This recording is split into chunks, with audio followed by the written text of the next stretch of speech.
അടിയന്തരമായ ഒരു നേത്ര ശസ്ത്രക്രിയയും അതിൻ്റെ പിന്നാലെ ഒരു വിദേശയാത്രയും വേണ്ടി വന്നതിനാൽ പൊതു തെരഞ്ഞെടുപ്പ് പ്രചാരണത്തിൻ്റെ അവസാന ഘട്ടത്തിലും വോട്ടെണ്ണൽ വേളയിലും നിങ്ങളോടൊപ്പമായിരിക്കാൻ സാധിച്ചില്ല. ഇപ്പോഴൊരു ചെറിയ ഇടവേളയ്ക്ക് ശേഷം കാഴ്ച ബംഗ്ലാവ് വീണ്ടും നിങ്ങൾക്കായി തുറക്കുകയാണ്. ഞാൻ ഈ നേരത്തെ പറഞ്ഞ അവധിക്കാലത്ത് രാഷ്ട്രീയത്തിൽ സംഭവിച്ച അല്ലെങ്കിൽ തെരഞ്ഞെടുപ്പ് രംഗത്ത് സംഭവിച്ച മാറ്റങ്ങളൊക്കെ വളരെ ശ്രദ്ധയോടെ കാണുകയായിരുന്നു. അതിലൊന്ന് നമ്മുടെ സുരേഷ് ഗോപിയുടെ ചരിത്ര പ്രധാനമായ വിജയമാണ്.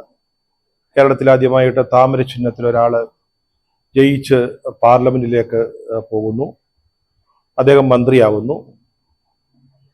താടിയും മോടിയും ഒപ്പം തന്നെ സാൾട്ട് ആൻഡ് പെപ്പറിൽ ആ നിറത്തിൽ മുടിയും പുള്ളികളും പൂക്കളും വർണ്ണപ്പകിട്ടൊരുക്കുന്ന വേഷവിധാനമൊക്കെയായി അദ്ദേഹം അങ്ങനെ നിരന്തരം നമ്മളെ സന്തോഷഭരിതരാക്കിക്കൊണ്ടിരിക്കുകയായിരുന്നു.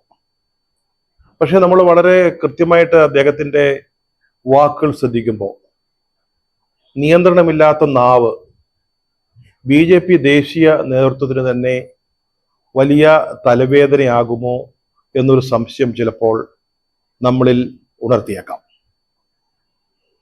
അദ്ദേഹം തൃശ്ശൂരിൽ നിന്ന് ജയിച്ചു കഴിഞ്ഞപ്പോൾ അദ്ദേഹം മന്ത്രിയാകുമെന്ന കാര്യത്തിൽ ആർക്കും സംശയം ഉണ്ടായിരുന്നില്ല. കാരണം ചരിത്ര പ്രധാനമായ ഒരു തെരഞ്ഞെടുപ്പ് വിജയത്തിന് മുഖാന്തരമായ ആളാണ്. അപ്പോൾ ഒരു മന്ത്രിസഭ ഉണ്ടാക്കുമ്പോൾ തീർച്ചയായും കേരളത്തിൽ നിന്ന് ജയിച്ചു വന്ന ഏക അംഗത്തെ ഒഴിവാക്കി ഒരു മന്ത്രിസഭ ഉണ്ടാക്കൽ അസാധ്യമാണ്. പണ്ട് കേരളത്തിൽ അക്കൗണ്ട് തുറക്കാൻ പറ്റാത്തപ്പോഴും കേരളീയരായ നേതാക്കളെ മറ്റ് സംസ്ഥാനങ്ങളിലെ നിയമസഭകളിൽ നിന്ന് രാജ്യസഭയിലേക്ക് ജയിപ്പിച്ചു കൊണ്ടുവന്ന് മന്ത്രിയാക്കിയ പാരമ്പര്യമാണ് BJPക്കുള്ളത്. ഏറ്റവും അവസാനം മുരളീധരൻ അടക്കമുള്ളവർ അങ്ങനെയാണ് മന്ത്രിയായത്. അപ്പോൾ ഇവിടെ ജയിച്ചു വന്ന ഒരാൾ ഉള്ളപ്പോൾ അദ്ദേഹത്തെ ഒഴിവാക്കുക തീർത്തും അസാധ്യമാണ്. അദ്ദേഹം മന്ത്രിയാകും എന്ന് ഉറപ്പായിരുന്നു. പക്ഷെ അദ്ദേഹത്തെ ആരൊക്കെയോ പറഞ്ഞു ധരിപ്പിച്ചത് അദ്ദേഹത്തിന് ഒരു ക്യാബിനറ്റ് മന്ത്രിസ്ഥാനം ഉറപ്പാണെന്നാണ്. അദ്ദേഹം അതങ്ങ് വിശ്വസിച്ചു. താൻ മന്ത്രിയാകുന്നെങ്കിൽ ഒരു ക്യാബിനറ്റ് മന്ത്രിയായിട്ടായിരിക്കും എന്നൊക്കെ അദ്ദേഹം കരുതി. പക്ഷെ നമുക്കറിയാം ദേശീയ രാഷ്ട്രീയത്തിൽ ഒരു ക്യാബിനറ്റ് മന്ത്രിയാവുക എന്നൊക്കെ പറഞ്ഞാൽ എത്ര പരിചയവും അല്ലെങ്കിൽ ഭരണപാഠവും ഒക്കെ ഉള്ളവരെയാണ് ആ പദവിയിലേക്ക് കൊണ്ടുവരിക എന്നുള്ളത് നമുക്കറിയാം. BJPയുടെ മനസ്സിൽ അങ്ങനെ ഒരു ആഗ്രഹം ഉണ്ടായിരുന്നില്ല. പക്ഷേ സുരേഷ് ഗോപി അങ്ങനെ ആഗ്രഹിച്ചു എന്നുള്ളതൊരു സത്യമാണ്. പക്ഷെ അവസാന നിമിഷം അത് നടന്നില്ല. അദ്ദേഹത്തിന് വെറും സഹമന്ത്രി സ്ഥാനമാണ് എന്നറിഞ്ഞപ്പോൾ അദ്ദേഹം ഒന്ന് ചെറുതായിട്ട് നെടഞ്ഞു നോക്കി. ഒറ്റക്കൊമ്പൻ പോലെയുള്ള ധാരാളം സിനിമകളിൽ അഭിനയിക്കാനുണ്ട്, അപ്പം മന്ത്രിയായി കഴിഞ്ഞാൽ അതിന് സാവകാശം കിട്ടില്ല എന്നൊക്കെ വളരെ ഭംഗ്യന്തരേണ പറഞ്ഞു. പക്ഷേ പ്രധാനപ്പെട്ട ക്യാബിനറ്റ് പദവികൾ ആവശ്യപ്പെട്ട് തലവേദന സൃഷ്ടിച്ചുകൊണ്ടിരുന്ന TDP JDU മുതലായ മറ്റ് ഘടകകക്ഷികളുടെ മുമ്പിൽ പോലും ഇല്ലാത്ത ബലം അഭിനയിച്ച് നിന്ന BJP നേതൃത്വത്തിന് ഈ സുരേഷ് ഗോപിയുടെ ചെറിയ ഇടച്ചിലൊന്നും വലിയ കാര്യമായിരുന്നില്ല. അവർ പറഞ്ഞു അങ്ങനെ ഉണ്ടെങ്കിൽ സിനിമയിൽ അഭിനയിച്ചോളൂ എന്ന് അങ്ങനെ പറഞ്ഞിട്ടുണ്ടാവാം. ഏതായാലും ഒറ്റക്കൊമ്പൻ പെട്ടെന്ന് അനുസരണയുള്ള ഒരാളായിട്ട് മാറി. നരേന്ദ്രമോദിയും പാർട്ടി നേതൃത്വവും കൊടുത്ത വകുപ്പുകൾ സ്വീകരിച്ചുകൊണ്ട് മന്ത്രിയായി. പിന്നീട് അദ്ദേഹം കേരളത്തിലേക്ക് തിരികെ വന്നു. ചില സ്വീകരണ യോഗങ്ങളിലും ഒക്കെ പങ്കെടുത്തുകൊണ്ട് അദ്ദേഹം നടത്തുന്ന ചില പ്രസ്താവനകൾ ഇപ്പോൾ പാർട്ടിക്ക് തന്നെ വലിയ തലവേദനയായി മാറിയിരിക്കുകയാണ്. ചെറുപ്പം മുതലേ ശാഖയിൽ പോയി, പിന്നീട് ABVP ആയി, യുവമോർച്ചയിൽ പ്രവർത്തിച്ച് അങ്ങനെ ഉയർന്നു വന്ന നേതാവൊന്നും അല്ല സുരേഷ് ഗോപി. അദ്ദേഹം ഒരു സിനിമയുടെ ഗ്ലാമറിൽ നിന്ന് പൊതുരംഗത്തേക്ക്, രാഷ്ട്രീയ രംഗത്തേക്ക് കടന്നു വന്ന ആളാണ്. അദ്ദേഹത്തിന്റെ ചരിത്രം പരിശോധിച്ചാൽ അദ്ദേഹം കോൺഗ്രസിന്റെ സ്ഥാനാർത്ഥിയായിട്ട് ലോക്സഭയിൽ മത്സരിക്കാൻ ആഗ്രഹിച്ചിരുന്ന ആളാണ്. അത് ശ്രീ K. കരുണാകരനോട് അദ്ദേഹം പറഞ്ഞിരുന്നു. സന്ദർഭവശാൽ K. കരുണാകരൻ ആ വിവരം ഒരിക്കൽ എന്നോട് പറയുകയുണ്ടായി. അതുകൊണ്ടാണ് ഞാൻ അത് ആധികാരികമായിട്ട് പറയുന്നത്. അങ്ങനെ വലിയ BJP പാരമ്പര്യമൊന്നും ഇല്ല അദ്ദേഹത്തിന്. അപ്പൊ അദ്ദേഹത്തിന് മറ്റ് BJP നേതാക്കളെക്കാൾ സംസാരത്തിലൊക്കെ കുറച്ച് സ്വാതന്ത്ര്യം ഉണ്ടെന്ന് അദ്ദേഹം ധരിക്കുന്നുണ്ടാവും. അതൊക്കെ ഒരുപക്ഷെ കുറെയൊക്കെ പാർട്ടി വകവെച്ചു കൊടുക്കുകയും ചെയ്യും. കാരണം ഒരു സിനിമാക്കാരനാണ്. വെറും ഒരു 100% രാഷ്ട്രീയക്കാരനല്ല. പക്ഷേ BJPയും RSSും കാലാകാലങ്ങളായി ഭാരത യക്ഷി എന്ന് ആക്ഷേപിച്ച് വിളിക്കുന്ന ഇന്ദിരാഗാന്ധിയെ ഭാരതമാതാവ് എന്ന് സംബോധന ചെയ്താൽ ആരെങ്കിലും സഹിക്കുമോ? BJPയിലും RSSലും ആരെങ്കിലും സഹിക്കുമോ?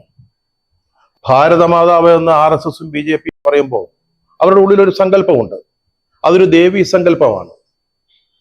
അത് ഇന്ദിരാഗാന്ധിയെ സങ്കല്പിച്ചല്ല RSSകാര് ശാഖ മുതല് മുട്ടിന് ഭാരതമാതാ കീ ജയ് എന്ന് വിളിക്കുന്നത്. അത് വളരെ വ്യത്യസ്തമായ ഒരു സങ്കല്പമാണ്. RSSും BJPയും ഭാരതമാതാവ് എന്ന് പറയുന്നത് ഞാൻ നേരത്തെ പറഞ്ഞത് ഒരു ദേവീ സങ്കല്പതയാണ്. അവിടെയാണ് സുരേഷ് ഗോപി ഇന്ദിരാഗാന്ധിയെ പ്രതിഷ്ഠിച്ചത്. അത് പെറ്റ തള്ള സഹിക്കുന്ന ഒരു കാര്യമല്ല. കോൺഗ്രസ്സുകാർ പോലും ഇതുവരെ ഇന്ദിരാഗാന്ധിയെ ഭാരതമാതാവ് എന്ന് വിശേഷിപ്പിക്കാറില്ല. അവിടെയായിരുന്നു തൃശ്ശൂരിൽ ശ്രീ K കരുണാകരന്റെ സ്മൃതി മണ്ഡപത്തിൽ പത്മജ ചേച്ചിക്ക് ഒപ്പം നിൽക്കുമ്പോൾ ഉള്ളിലെ വികാരം അറിയാതെ അദ്ദേഹത്തിന്റെ നാവിലൂടെ പുറത്തു വന്നത്. പക്ഷെ ഞാൻ പറഞ്ഞല്ലോ, ചില സ്വാതന്ത്ര്യങ്ങളൊക്കെ സുരേഷ് ഗോപിക്ക് ഇപ്പോൾ ഉണ്ട്.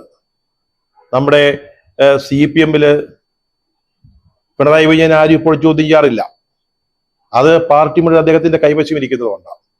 ഇവിടെ അതല്ല, പാർട്ടിയിലെ ഒരു പുതുമുഖമാണ്, അല്ലെങ്കിൽ ഒരു സാധാരണ പാർട്ടിക്കാരനല്ല. അതുകൊണ്ട് ചില സ്വാതന്ത്ര്യങ്ങൾ സുരേഷ് ഗോപിക്ക് നൽകുന്നുണ്ട്. മാത്രമല്ല, ഇതുവരെ BJPക്ക് അവരുടെ ഹാർഡ് കോർ പാർട്ടി സംവിധാനം നോക്കിയിട്ട് ഒരു തെരഞ്ഞെടുപ്പ് വിജയം നേടാത്ത സ്ഥലത്ത് അദ്ദേഹം നല്ല ഭൂരിപക്ഷത്തിന് 70,000 വോട്ടിൽ പരം ഭൂരിപക്ഷത്തിന് ജയിച്ചു വന്നതാണ്. അദ്ദേഹത്തിന് അതുകൊണ്ട് ചില സ്വാതന്ത്ര്യങ്ങൾ കിട്ടുന്നു. അതുകൊണ്ട് പാർട്ടി പരസ്യമായിട്ടൊന്നും പറഞ്ഞില്ല, പക്ഷെ രഹസ്യമായിട്ട് കണ്ണുരുട്ടി. ഏതോ ഒരു നേതാവ് അദ്ദേഹത്തിന്റെ ഫേസ്ബുക്കിന്റെ മുഖചിത്രം ഭാരത മാതാവിന്റെ ഒരു ചിത്രം കൊടുത്തുകൊണ്ട് വളരെ പരോക്ഷമായിട്ടൊരു പ്രതിഷേധ പ്രകടനമൊക്കെ നടത്തിയെന്ന് മാത്രമേ ഉള്ളൂ. അപ്പൊ പെട്ടെന്ന് നമ്മുടെ ഗോപി സാറ് സാധാരണ രാഷ്ട്രീയക്കാരുടെ നിലയിലേക്ക് മാറി. അദ്ദേഹം പറയുന്നതിനൊക്കെ ഒരു വ്യവസ്ഥ ഉണ്ടെന്നായിരുന്നു നമ്മൾ മനസ്സിലാക്കിയിരുന്നത്. പെട്ടെന്ന് അദ്ദേഹം രാഷ്ട്രീയക്കാരനായി. അദ്ദേഹം പറഞ്ഞു, ഞാൻ അങ്ങനെയല്ല പറഞ്ഞത്, ഞാൻ ഇന്ദിരാഗാന്ധിയെ ഭാരതമാതാവായിട്ട് സങ്കല്പിച്ചിട്ടില്ല. K കരുണാകരൻ എങ്ങനെയാണോ കേരളത്തിലെ കോൺഗ്രസിന്റെ പിതാവായിരിക്കുന്നത്, അതുപോലെ ഇന്ദിരാഗാന്ധി ഭാരതത്തിലെ കോൺഗ്രസിന്റെ മാതാവ് ആണ് എന്നാണ് ഞാൻ പറഞ്ഞത് എന്ന് അദ്ദേഹം ഒരു സോമർസോൾട്ട് അടിച്ചു. പക്ഷെ എന്ത് ചെയ്യാനാ, അദ്ദേഹം പൂങ്കുന്നത്തെ മുരളി മന്ദിരത്തിൽ നടത്തിയ പ്രസ്താവന ചാനലുകളെല്ലാം ഒപ്പിയെടുത്ത് കേരളത്തിലെ മുഴുവൻ ജനങ്ങളെയും കാണിച്ചതാണ്. അവരിത് കേട്ടതാണ്, അവരത് വിശ്വസിച്ചതാണ്. പക്ഷേ ഇത് തിരുത്താതെ അദ്ദേഹത്തിന് മുന്നോട്ട് പോകാൻ പറ്റാത്തത് കൊണ്ട് അദ്ദേഹം ഒരു വളരെ സാധാരണ രാഷ്ട്രീയക്കാരനായിട്ട് മാറി. അതിൻ്റെ എല്ലാ ഉത്തരവാദിത്വവും പാപഭാരവും മാധ്യമങ്ങളുടെ തലയിലേക്ക് വയ്ക്കുകയും ചെയ്തു. അത് മാത്രമല്ല, തിരുത്തൽ വന്നപ്പോൾ അദ്ദേഹം പെട്ടെന്ന് കാക്കി നിക്കറിട്ടു, ഒരു കടുത്ത സംഘിയായി, കടുത്ത RSS ആയി. ഇദ്ദേഹം പറഞ്ഞു, ഞാൻ മഹാത്മാഗാന്ധിയെ ഇന്ത്യയുടെ രാഷ്ട്രപിതാവെന്നോ ഇന്ദിരാഗാന്ധിയെ രാഷ്ട്രത്തിന്റെ മാതാവെന്നോ പറഞ്ഞിട്ടില്ല എന്നാണ് മാതൃഭൂമി റിപ്പോർട്ട് ചെയ്തിരിക്കുന്നത്. നരേന്ദ്രമോദി ഇന്ദിരാഗാന്ധിയെ ഉരുക്കു വനിത എന്ന് പറഞ്ഞിട്ടുണ്ട് എന്നാണ് ഗോപി സാറിന്റെ മറ്റൊരു വിശദീകരണം. അത് ശരിയാണ്. അതുപോലെയാണ് അടൽ ബിഹാരി വാജ്പേയി ഇന്ദിരാഗാന്ധിയെ ദുർഗ എന്ന് വിളിച്ചിട്ടുണ്ട്. ദുർഗ ഓഫ് ഇന്ത്യ എന്ന് ഇന്ത്യൻ പാർലമെന്റിൽ പറഞ്ഞിട്ടുണ്ട്. അതിന്റെ പശ്ചാത്തലം മറ്റൊന്നായിരുന്നു. ഇന്ത്യയുടെ ചിരകാല ശത്രുവായ പാകിസ്ഥാനെ കീറി മുറിച്ച ബംഗ്ലാദേശ് എന്ന് പറയുന്ന ഒരു പുതിയ രാഷ്ട്രത്തെ സൃഷ്ടിച്ചെടുത്ത ബംഗ്ലാദേശ് വിമോചന യുദ്ധത്തിന് ശേഷമാണ് അടൽ ബിഹാരി വാജ്പേയി ഇന്ദിരാഗാന്ധിയെ ഇന്ത്യയുടെ ദുർഗ എന്ന് വിശേഷിപ്പിച്ചത്. അത് വാസ്തവത്തിൽ ഒരു ദുർഗയുടെ അവതാരം തന്നെ ആയിരുന്നു. 13 ദിവസം കൊണ്ട് പാകിസ്ഥാൻ പട്ടാളത്തെ കിഴക്കൻ പാകിസ്ഥാനിൽ പരാജയപ്പെടുത്തിയവർ, അവരുടെ മേഖലാ കമാൻഡർ ധാക്കയിലെ കന്റോൺമെന്റ് കേന്ദ്രത്തിൽ ഇന്ത്യൻ പട്ടാള നായകന്റെ മുമ്പിൽ കീഴടങ്ങിയ വളരെ ചരിത്ര പ്രധാനമായ ഒരു സംഭവത്തിന് ശേഷമായിരുന്നു ഇന്ദിരാഗാന്ധിയെ ദുർഗ എന്ന് വിളിച്ചത്. അന്ന് 7ാം കപ്പൽപ്പട, അമേരിക്കയുടെ ഏറ്റവും ശക്തിയുള്ള 7ാം കപ്പൽപ്പട ഇന്ത്യൻ മഹാസമുദ്രത്തിലേക്ക് വരെ വന്നതാണ്. പക്ഷേ ബംഗാൾ ഉൾക്കടലിലേക്ക് കടക്കുന്നതിന് മുമ്പ് ഇന്ദിരാഗാന്ധി പറഞ്ഞു, അവർ വരട്ടെ, പക്ഷെ അവർ എങ്ങനെ തിരിച്ചു പോകും എന്ന് ഞാൻ തീരുമാനിക്കും എന്ന് അന്ന് ഇന്ദിരാഗാന്ധി പറഞ്ഞു. 7ാം കപ്പൽപ്പട തിരിച്ചു പോവുകയാണ് ഉണ്ടായത്. ഈ യുദ്ധത്തിൽ ഇടപെടുന്നതിന് അവർ വന്നില്ല. അങ്ങനെ ധീരമായ രീതിയിൽ ശത്രുരാജ്യമായ പാകിസ്ഥാന്റെ ഒരു ചിറക് അരിഞ്ഞു കളഞ്ഞ ആ വലിയൊരു മുഹൂർത്തത്തിന് ശേഷമാണ് ഇന്ദിരാഗാന്ധിയെ ദുർഗ എന്ന് അടൽ ബിഹാരി വാജ്പേയി വിളിച്ചത്. അന്ന് ഇപ്പോ അടുത്ത കാലത്ത് ബാലാക്കോട്ടിലേക്ക് 3-4 മിസൈൽ അയച്ചതിന് ശേഷം വലിയൊരു സർജിക്കൽ സ്ട്രൈക്ക് നടത്തിയെന്ന് അവകാശപ്പെട്ടതുപോലെ അല്ല, പാകിസ്ഥാനെ രണ്ടായിട്ട് കീറി മുറിക്കുന്ന ഒരു യുദ്ധമായിരുന്നു അത്. അങ്ങനെ ഒരു ചരിത്രമുണ്ട്. നരേന്ദ്രമോദി ഇന്ദിരാഗാന്ധിയെ ഉരുക്കു വരുത എന്ന് പറഞ്ഞ ചരിത്രവുമുണ്ട്. പക്ഷെ ഇന്നത്തെ ഈ രാഷ്ട്രീയ സാഹചര്യത്തിൽ BJPയുടെ സ്ഥാനാർത്ഥിയായി ജയിച്ചു വന്ന സുരേഷ് ഗോപി ഇന്ദിരാഗാന്ധിയെ ഭാരത മാതാവ് എന്ന് വിളിക്കുന്നത് ആ പാർട്ടിയിൽ എത്രത്തോളം പ്രത്യാഘാതങ്ങൾ ഉണ്ടാക്കും എന്ന കാര്യം ഇനി അറിയാൻ ഇരിക്കുന്നതേ ഉള്ളൂ. ഇത് നേരത്തെ BJPയുടെ കേന്ദ്ര നേതൃത്വത്തിന് മനസ്സിലായ ഒരു കാര്യമാണ്.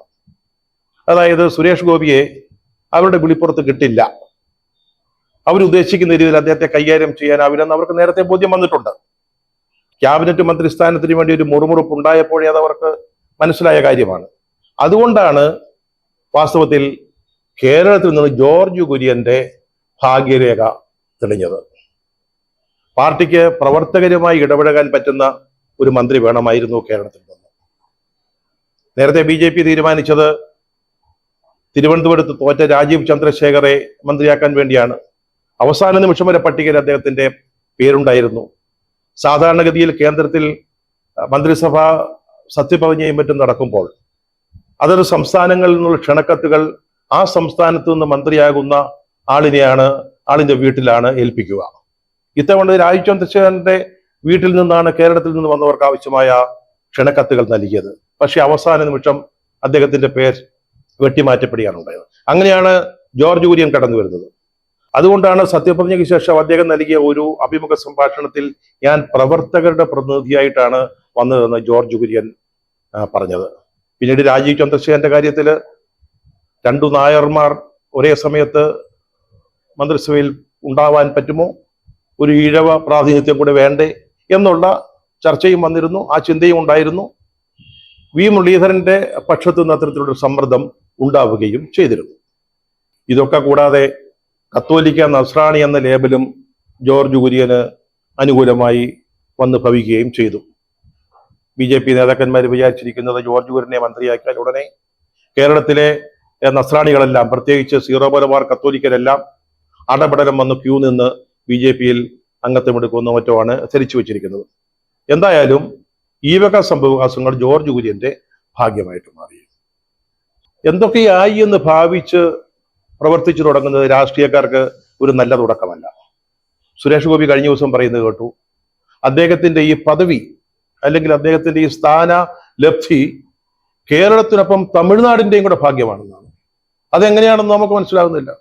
ചില സംസ്ഥാന സർക്കാരുകളിൽ, ചിലപ്പോൾ ചില സമയങ്ങളിൽ കേന്ദ്ര ഗവൺമെന്റിൽ ഒരു പ്രത്യേക സംസ്ഥാനത്തിന്റെ ചുമതല അല്ലെങ്കിൽ ഒരു പ്രത്യേക ജില്ലയുടെ ചുമതലയൊക്കെ ഒരു മന്ത്രി ഏൽപ്പിക്കാറുള്ളതൊക്കെ പ്രത്യേക സാഹചര്യങ്ങളിലാണ്. അങ്ങനെ എന്തെങ്കിലും ഒരു ചുമതല, തമിഴ്നാടിന്റെ ചുമതല നമ്മുടെ സുരേഷ് ഗോപി സാറിന് കൊടുത്തിട്ടുണ്ടോ എന്ന് നമുക്കാർക്കും അറിയില്ല. അത് മാത്രമല്ല, ഡോക്ടർ എൽ മുരുകൻ എന്ന് പറയുന്ന ഒരു മന്ത്രി ഇപ്പോൾ തന്നെ തമിഴ്നാടിൽ നിന്ന് മന്ത്രിയായിട്ടുണ്ട്. പിന്നെ എങ്ങനെയാണ് തമിഴ്നാടിന്റെയും കൂടെ കാര്യം ഞാനാണ് നോക്കാൻ പോകുന്നത് എന്ന് സുരേഷ് ഗോപി അണ്ണൻ പറയുന്നത് എന്ന് നമുക്ക് മനസ്സിലാവുന്നില്ല. അതുപോലെ തന്നെ അദ്ദേഹത്തിന്റെ ചില കഥാപാത്രങ്ങളെ പറ്റി വല്ലാതെ അങ്ങ് അഭിമാനിക്കുക. അദ്ദേഹം കഴിഞ്ഞ ദിവസം മാധ്യമ പ്രവർത്തകരോട് പറഞ്ഞു, ഭരത് ചന്ദ്രൻ IAS മാതൃകയാക്കി പ്രവർത്തിക്കുന്ന എത്രയോ IPS ഉദ്യോഗസ്ഥന്മാര് ഇന്ത്യയിൽ ഉടനീളമുണ്ടെന്ന്. കേരളത്തിൽ മാത്രമല്ല, ഈ സിനിമ കണ്ട് അതിൽ നിന്ന് പ്രചോദനം ഉൾക്കൊണ്ട് ഭരത് ചന്ദ്രനെ പോലെ പ്രവർത്തിക്കുന്ന ധാരാളം IPS ഉദ്യോഗസ്ഥന്മാരുണ്ടെന്നാണ് അദ്ദേഹം ഊറ്റം കൊള്ളുന്നത്. നമുക്കറിയാം, ഭരചന്ദ്രൻ IPSനെ പോലെ ആരെങ്കിലും പ്രവർത്തിക്കാൻ ഇറങ്ങിയാൽ 2 ആഴ്ച അദ്ദേഹം സർവീസിൽ ഉണ്ടായിരിക്കില്ല എന്ന കാര്യം നമുക്ക് അറിയാവുന്ന കാര്യമാണ്. കാര്യങ്ങൾ എങ്ങനെയാണ് പോകുന്നതെങ്കിൽ, നമ്മുടെ സുരേഷ് ഗോപിയെ മുസൂറിയിൽ ഒരു പള്ളിക്കൂടമുണ്ട്, IPSഉം IASഉം ഒക്കെ ജയിച്ചു വരുന്ന കുട്ടികൾക്ക് വേണ്ടി നടത്തുന്ന. അവിടെ ഒരു അധ്യാപകനായിട്ട് അദ്ദേഹത്തെ കൂടെ ഇൻഡക്ട് ചെയ്യുന്ന കാര്യം നമുക്ക് ആലോചിക്കാവുന്നേ ഉള്ളൂ. സുരേഷ് ഗോപി മറ്റൊരു കാര്യം കൂടെ പറഞ്ഞിട്ടുണ്ട് മാധ്യമപ്രവർത്തകരോട്. ഈ രീതിയിലാണ് നിങ്ങൾ എന്നോട് പെരുമാറുന്നതെങ്കിൽ നമ്മൾ തമ്മിൽ എപ്പോഴും വലിയൊരു അകലമുണ്ടായിരിക്കുമെന്ന്. അത് സൂക്ഷിച്ചോണം. അത് അന്ന് തന്നെ അദ്ദേഹം നടപ്പിലാക്കുകയും ചെയ്തു. തിരുവനന്തപുരത്ത് മാരാർ ഭവനില് ഒരു സ്വീകരണത്തിന് ശേഷം നടത്തിയ പത്രസമ്മേളനത്തിൽ നിന്ന് അദ്ദേഹം മലയാളി പത്രപ്രവർത്തകരെ പങ്കെടുപ്പിക്കാതെ ഒഴിവാക്കി നിർത്തി. അദ്ദേഹം പറഞ്ഞു, ഇംഗ്ലീഷ് മതി, അംഗ്രേസിമയം മതി, ഇനി മലയാളം വേണ്ട.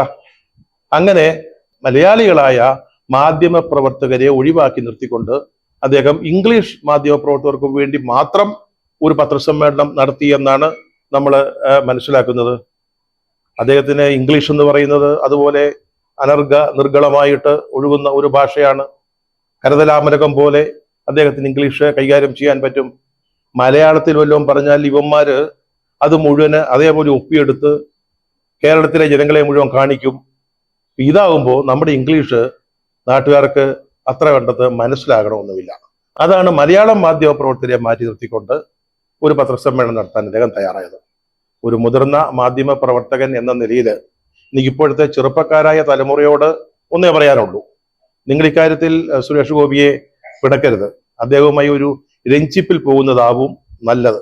ഒരു പൊത്തുവരത്തത്തിൽ അങ്ങനെ പോകുന്നതാണ് എല്ലാവർക്കും അഭികാമ്യം. കാരണം അദ്ദേഹത്തിന്റെ ഈ വിനോദ വിരുന്നുകൾ അല്ലെങ്കിൽ ഞങ്ങൾ പ്രേക്ഷകർക്ക് നഷ്ടപ്പെടും.